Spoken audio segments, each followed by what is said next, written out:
ಬೆಂಗಳೂರಿನ ಒಂದು ವಿಧಾನಸಭಾ ಕ್ಷೇತ್ರ ಇಡೀ ಭಾರತದ ನಗರ ರಾಜಕೀಯದ ಭವಿಷ್ಯವನ್ನೇ ಹೇಳೋಕ್ ಸಾಧ್ಯನಾ? ಬನ್ನಿ, ಶಾಂತಿನಗರದ ಕಥೆಯ ಆಳಕ್ಕೆ ಇಳಿದು ನೋಡೋಣ. ಇದು ಕೇವಲ ಒಂದು ಚುನಾವಣೆಯ ಕಥೆಯಲ್ಲ, ಇದು ಬದಲಾಗ್ತಿರೋ ನಮ್ಮ ನಗರಗಳ ಆಶೋತ್ತರಗಳು ಮತ್ತು ಸಂಘರ್ಷಗಳ ಒಂದು ಕನ್ನಡಿ. ಬೆಂಗಳೂರಿನ ಹೃದಯ ಭಾಗದಲ್ಲಿರೋ ಈ ಕ್ಷೇತ್ರ ಇದೆಯಲ್ಲ, ಇದು ಇವತ್ತಿನ ನಮ್ಮ ನಗರ ಭಾರತ ಎದುರಿಸ್ತಿರೋ ಸವಾಲುಗಳು, ಅವಕಾಶಗಳು ಎಲ್ಲದಕ್ಕೂ ಒಂದು ಹಿಡಿದ ಕನ್ನಡಿಯಾಗಿದೆ. ಇಲ್ಲಿನ ರಸ್ತೆಗಳಲ್ಲಿ ಕಾಣಿಸೋ ವೈರುಧ್ಯ ಇದೆಯಲ್ಲ, ಅದು ದೇಶದ ಅನೇಕ ನಗರಗಳ ಕಥೆನೇ ಹೌದು. ಇಲ್ಲಿ ನಡೆಯೋದು ಕೇವಲ ಒಂದು ಸ್ಥಳೀಯ ವಿಷಯ ಅಲ್ಲ, ಅದು ನಾಳಿನ ರಾಷ್ಟ್ರೀಯ ವಾಸ್ತವದ ಒಂದು ಮುನ್ಸೂಚನೆ. ಇಲ್ಲಿನ ಜನರದ್ದು ಒಂದೇ ಬೇಡಿಕೆ, ಸರಳ ಆದ್ರೆ ತುಂಬನೇ ಶಕ್ತಿಶಾಲಿ. ಹಮಾರಾ ಪೈಸಾದೋ ಪರ್ ರೋಜ್ಗಾರ್ ಬೀದೋ, ಅಂದ್ರೆ ನಮ್ಗೆ ದುಡ್ಡು ಕೊಡಿ ಸರಿ, ಆದ್ರೆ ಜೊತೆಗೆ ಉದ್ಯೋಗನೂ ಕೊಡಿ. ಈ ಒಂದೇ ಒಂದು ವಾಕ್ಯ ಇವತ್ತಿನ ನಮ್ಮ ವಿಶ್ಲೇಷಣೆಯ ಕೇಂದ್ರಬಿಂದು.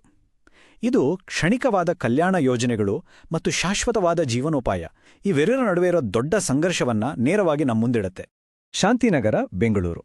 ಇದನ್ನ ಒಂದೇ ಕ್ಷೇತ್ರ ಅನ್ನೋದಕ್ಕಿಂತ ಒಂದೇ ಕ್ಷೇತ್ರದೊಳಗಿರೋ ಎರಡು ಬೇರೆ ಬೇರೆ ನಗರಗಳ ಕಥೆ ಅಂದ್ರೆ ಸರಿಹೋಗುತ್ತೆ. ಒಂದ್ ಕಡೆ ಹೊಳೆಯೋ ರಸ್ತೆಗಳು, ಇನ್ನೊಂದು ಕಡೆ ಮೂಲಸೌಕರ್ಯಕ್ಕಾಗಿ ಪರದಾಟ. ಈ ವೈರುಧ್ಯಗಳೇ ಇಲ್ಲಿನ ರಾಜಕೀಯದ ದಿಕ್ಕನ್ನ ನಿರ್ಧರಿಸುತ್ತೆ. ಹಾಗಾದ್ರೆ ಏನವು ವೈರುಧ್ಯಗಳು? ಯಾವುದು ಆ ಗೆರೆಗಳು ಶಾಂತಿನಗರವನ್ನ ಎರಡು ಪ್ರಪಂಚಗಳಾಗಿ ವಿಭಾಗ ಮಾಡ್ತಿರೋದು? ಬನ್ನಿ ಒಂದೊಂದಾಗಿ ನೋಡೋಣ.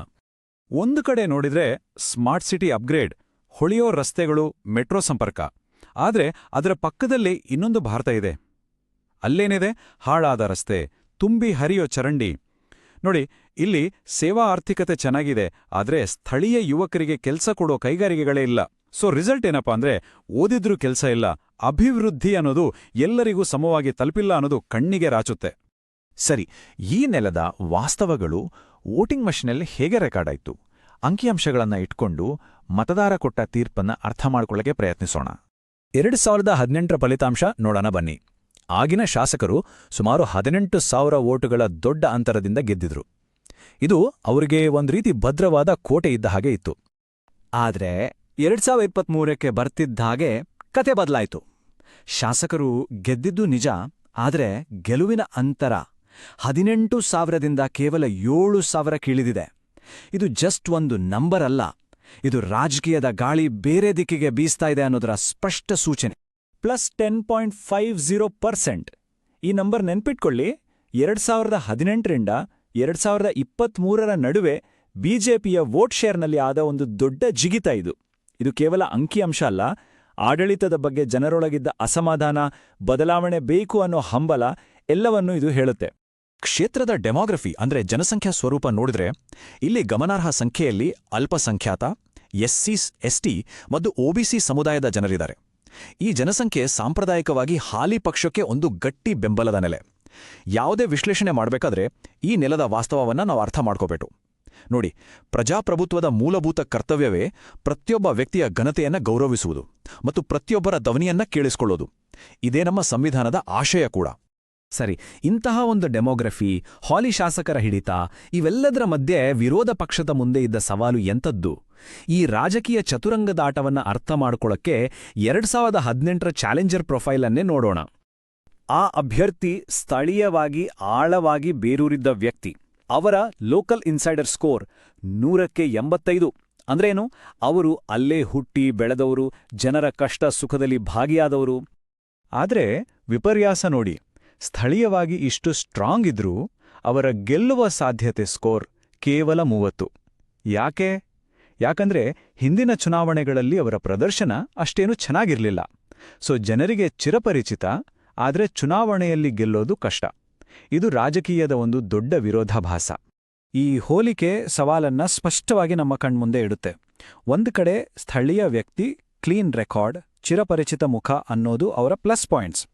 ಇನ್ನೊಂದು ಕಡೆ ಗೆದ್ದಿರೋ ಟ್ರ್ಯಾಕ್ ರೆಕಾರ್ಡ್ ಇಲ್ಲ, 4 ಬಾರಿ ಗೆದ್ದಿರೋ ಶಾಸಕರ ವಿರುದ್ಧ ಸ್ಪರ್ಧೆ, ಮತ್ತೆ ಕೋರ್ ವೋಟ್ ಬ್ಯಾಂಕ್ ಕೂಡ ವೀಕ್.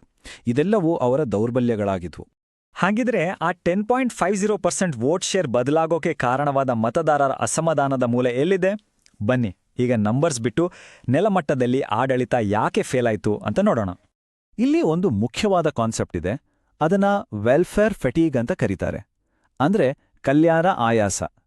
ಸರ್ಕಾರ ಕೊಡುವ ಅಲ್ಪಾವಧಿಯ ಯೋಜನೆಗಳು, ಉಚಿತ ಕೊಡುಗೆಗಳಿಂದ ಜನರಿಗೆ ಸಾಕಾಗಿದೆ. ಯಾಕಂದ್ರೆ ಇವು ತಾತ್ಕಾಲಿಕ ಅಷ್ಟೇ. ನಮ್ಮ ಮೂಲಭೂತ ಸಮಸ್ಯೆಗಳನ್ನ, ಅಂದ್ರೆ ಒಳ್ಳೆ ರಸ್ತೆ, ಚರಂಡಿ, ಕುಡಿಯೋ ನೀರು ಇವನ್ನೆಲ್ಲ ಬಗೆಹರಿಸಲ್ಲ. ಮುಖ್ಯವಾಗಿ ಶಾಶ್ವತವಾದ ಜೀವನೋಪಾಯವನ್ನ ಕೊಡಲ್ಲ. ಇದು ನೋಡಿ, ಜನರ ದೂರುಗಳ ಒಂದು ನಕ್ಷೆ. ಶಾಂತಿನಗರ ವಾರ್ಡ್ನಲ್ಲಿ ವರ್ಷಾನುಗಟ್ಲೆ ಚರಂಡಿ ಬ್ಲಾಕ್. ನೀಲಸಂದ್ರದಲ್ಲಿ ಸಮುದಾಯ ಶೌಚಾಲಯ ಅನ್ನೋ ವ್ಯವಸ್ಥೆಯೇ ಇಲ್ಲ. ವಣ್ಣಾರಪೇಟೆಯಲ್ಲಿ ಪೈಪ್ಲೈನ್ ಒಡೆದು ಜನರಿಗೆ ಕುಡಿಯೋ ನೀರಿಲ್ಲ. ಇವು ಒಂದೆರಡು ದೂರುಗಳಲ್ಲ, ಇಡೀ ಸಿಸ್ಟಮ್, ಆಡಳಿತ ವ್ಯವಸ್ಥೆಯೇ ಕುಸಿದು ಬಿದ್ದಿದೆ ಅನ್ನೋದಕ್ಕೆ ಸಾಕ್ಷಿ. ಈ ಸ್ಥಳೀಯ ಉದ್ಯೋಗದ ಬೇಡಿಕೆಯನ್ನ ನಾವು ರಾಷ್ಟ್ರೀಯ ಮಟ್ಟದಲ್ಲೇ ಇಟ್ಟು ನೋಡಬೇಕು. ನಮ್ಮ ದೇಶದಲ್ಲಿ 25 ವರ್ಷಕ್ಕಿಂತ ಕಡಿಮೆ ವಯಸ್ಸಿನ ಯುವಕರಲ್ಲಿ ನಿರುದ್ಯೋಗ ದರ ಸಾರ್ವಜನಿಕವಾಗಿ ಲಭ್ಯವಿರೋ ಡೇಟಾ ಪ್ರಕಾರ ಸುಮಾರು 42% ಇದೆ. ಅಂದ್ರೆ ಶಾಂತಿನಗರದ ಯುವಕರ ಸಮಸ್ಯೆ ಒಂಟಿಯಲ್ಲ, ಇದು ಒಂದು ದೊಡ್ಡ ವ್ಯವಸ್ಥೆಯ ಭಾಗ. ಸರಿ, ಸಮಸ್ಯೆಗಳನ್ನ ಗುರುತಿಸಿದ್ದು ಆಯ್ತು. ಪರಿಹಾರ ಏನು? ಮತದಾರರ ನಂಬಿಕೆಯನ್ನ ಮತ್ತೆ ಗಳಿಸಬೇಕು ಅಂದ್ರೆ ಯಾವುದೇ ನಾಯಕ ಅನುಸರಿಸಬಹುದಾದ ಒಂದು ಸ್ಪಷ್ಟವಾದ ಡೇಟಾ ಆಧಾರಿತ ಆಕ್ಷನ್ ಪ್ಲಾನ್ ಇಲ್ಲಿದೆ. ಪರಿಹಾರ ಶುರುವಾಗೋದೇ ಮೂಲಭೂತ ಸೌಕರ್ಯಗಳಿಂದ. ಜನರ ಪ್ರಮುಖ ದೂರುಗಳಿಗೆ ನೇರ ಉತ್ತರವಾಗಿ 3 ಭರವಸೆಗಳು. ನಂಬರ್ 1, ಪ್ರತಿ ಮನೆಗೂ ನೀರು. ನಂಬರ್ 2, ಪ್ರತಿಯೊಬ್ಬ ಬಡವರಿಗೂ ಸೂರು. ಮತ್ತು ನಂಬರ್ 3, ಸ್ವಚ್ಛತೆ ಮತ್ತು ಸರಿಯಾಗಿ ಕೆಲಸ ಮಾಡೋ ಒಳಚರಂಡಿ ವ್ಯವಸ್ಥೆ.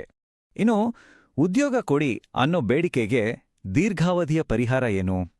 ಅದಕ್ಕೊಂದು ಉತ್ತರ: ಅರ್ಬನ್ ಸ್ಕಿಲ್ ಹಬ್. ಇದೊಂದು ಪಬ್ಲಿಕ್ ಪ್ರೈವೇಟ್ ಪಾರ್ಟ್ನರ್ಶಿಪ್ ಮಾಡೆಲ್. ಸುಮಾರು 100 ಕೋಟಿ ರೂಪಾಯಿ ವೆಚ್ಚದಲ್ಲಿ ಒಂದು ಟೆಕ್ನಿಕಲ್ ಟ್ರೈನಿಂಗ್ ಇನ್ಸ್ಟಿಟ್ಯೂಟ್ ಮತ್ತು ಸ್ಟಾರ್ಟಪ್ ಇನ್ಕ್ಯುಬೇಟರ್. ಇದರಿಂದ ವರ್ಷಕ್ಕೆ ಸುಮಾರು 5,000 ಯುವಕರಿಗೆ ಟ್ರೈನಿಂಗ್ ಸಿಗುತ್ತೆ, ಸ್ಥಳೀಯವಾಗಿ ಉದ್ಯೋಗಗಳು ಸೃಷ್ಟಿಯಾಗುತ್ತೆ. ಆದರೆ ನೆನ್ಪಿಡಿ, ಯೋಜನೆಗಳಿಗಿಂತ ಮುಖ್ಯವಾದದ್ದು ಅದರ ಹಿಂದಿನ ಫಿಲಾಸಫಿ. ಚುನಾವಣೆಯಲ್ಲಿ ಗೆಲ್ಲೋದು ಅಂದ್ರೆ ಬರೀ ವೋಟ್ಸ್ ತಗೊಳ್ಳೋದಲ್ಲ. ಅದು ಕೊಟ್ಟ ಮಾತನ್ನ ಉಳಿಸ್ಕೊಳ್ಳೋ ಮೂಲಕ ನಂಬಿಕೆಯನ್ನ ಸಿಸ್ಟಮ್ಯಾಟಿಕ್ ಆಗಿ ಕಟ್ಟೋದು. ನಮ್ಮ ಸಂವಿಧಾನ ಪ್ರತಿಯೊಬ್ಬ ನಾಗರಿಕನಿಗೂ ಘನತೆಯಿಂದ ಬದುಕುವ ಹಕ್ಕನ್ನ ನೀಡಿದೆ ಮತ್ತು ಆಡಳಿತದ ಜವಾಬ್ದಾರಿ ಅದನ್ನ ಖಾತ್ರಿಪಡಿಸೋದು. ಇದೇ ಸಮಯದಲ್ಲಿ ಜನರ ವೈಯಕ್ತಿಕ ಮಾಹಿತಿಯನ್ನ ಜವಾಬ್ದಾರಿಯುತವಾಗಿ ಬಳಸೋದು ಕೂಡ ಅಷ್ಟೇ ಮುಖ್ಯ. ನಮ್ಮ digital personal data protection framework ಕೂಡ ಇದನ್ನೇ ಹೇಳುತ್ತೆ. ಕೊನೆಗೆ ಒಂದು ಪ್ರಶ್ನೆ: ವೋಟುಗಳನ್ನ ಎಣಿಸಿದಾಗ ನಿಜವಾಗಿ ಏನನ್ನ ಅಳೆಯಲಾಗುತ್ತೆ? ಇದು ಕೇವಲ ಒಂದು ಕ್ಷೇತ್ರದ ಕಥೆಯಲ್ಲ, ಇದು ಪ್ರಜಾಪ್ರಭುತ್ವದ ಮೂಲ ಉದ್ದೇಶದ ಬಗ್ಗೆ ನಾವು ಕೇಳಿಕೊಳ್ಬೇಕಾದ ಪ್ರಶ್ನೆ. ಕೊನೆಗೆ ಅಳೆಯೋದು ಒಂದೇ ಒಂದು ವಿಷಯವನ್ನ, ಅದುವೇ ನಂಬಿಕೆ. ನಾವು ಕೊಟ್ಟ ಮಾತು ಕಾಗದದ ಮೇಲಿನ ಅಕ್ಷರ ಆಗಿ ಉಳಿಯಲ್ಲ, ಅದು ಜನರ ಜೀವನದಲ್ಲಿ ವಾಸ್ತವವಾಗುತ್ತೆ ಅನ್ನೋ ನಂಬಿಕೆ. ಎಲ್ಲ ಡೇಟಾ, ಎಲ್ಲ ಅನಾಲಿಸಿಸ್, ಎಲ್ಲ ಸ್ಟ್ರಾಟಜಿ ಎಲ್ಲವೂ ಬಂದು ನಿಲ್ಲೋದು ಈ ಒಂದು ನಂಬಿಕೆಯ ಅಡಿಪಾಯದ ಮೇಲೆ. ಪ್ರಜಾಪ್ರಭುತ್ವದ ಅಸಲಿ ಶಕ್ತಿ ಇರೋದೇ ಇಲ್ಲಿ.